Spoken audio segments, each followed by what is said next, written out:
itself is bad is just not true. That's a myth, right? Hey, we just started recording, buddy. Hey, somebody did that. I did it. Well, you made me a co-host on Lane's advice. I got a record button in a few seconds later, and I went from G to H, and I hit record. So we are now recording. We are now recording. So record the last 1.5 minutes. We're out of time. So you have an opportunity right now, because you intend to do more of these, to say something incredibly profound, and we'll have it on recording, and we'll be able to use that as a promotional tool for the next one. So, all right. So Kellen, we just tackled what I determined in my mind to be the greatest myth.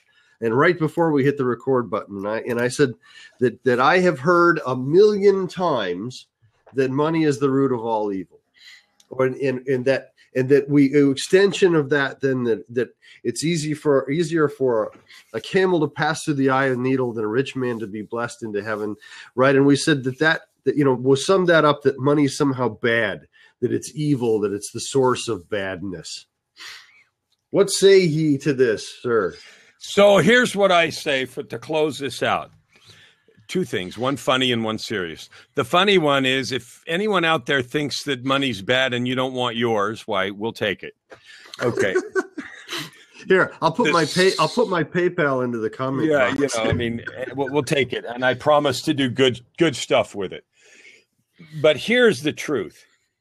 Anybody that says that money's bad, anybody that is using any of that as an excuse to not make it is scared of it.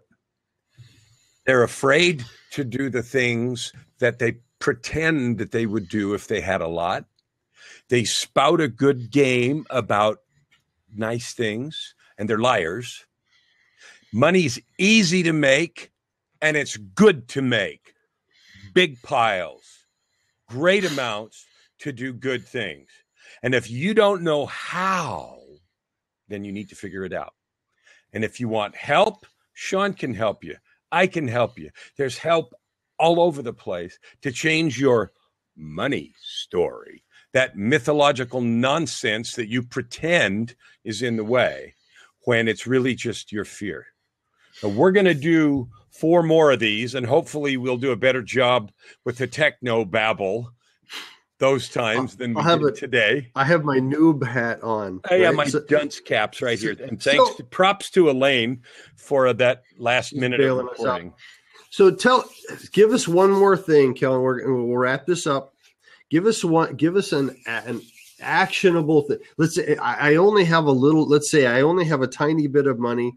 I say I want more money. I only have a little tiny bit and a little tiny income. And what would I do today on a Saturday afternoon to help improve my mindset, put me in a better place energetically, to start this, to finish off this week with in a better place for money for my family? What would I do?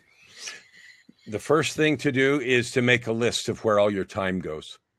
Keep track in 15 or 30-minute increments what you spend your week on. That will immediately give you a sense of what you value. Okay. So like the average American spends about 4.5 hours a day watching television, as an example. For example. Okay. All right. And that's a trade you can make to make money. Got it. The second thing you can do besides tracking your time is figure out what it is that you would do to help others if you could get paid. If you could get paid, what would you just love to do to help people? And if you figure out what you're doing with your time, what you'd love to do to get paid, that's the second thing. And the third thing is, what would you do really if you had a lot of money? And write it down.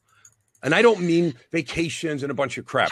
I mean, if you were wealthy and you had a business and a lot of money moving through your hands, a lot of cash coming in, an opportunity to go out, what would you do that's different than today? Those 3 things you can do this afternoon to start to change your money story. Nice. I have one closing thought. This came to me. This is the fourth place this has come to me today, Kellen, and there's a lot of anxiety around money. Philippians 4:6, do not be anxious about anything, but in every situation, by prayer and petition, with thanksgiving, present your requests to God, and the peace of God, which transcends all understanding, will guard your hearts and minds. And so that's my last thought on that. And so we'll be back next week, right at the same time, and we'll open this thing properly, and we'll have game on in a full technological force. All right. Thanks, guys. We'll see you. I guess you'll have to stop the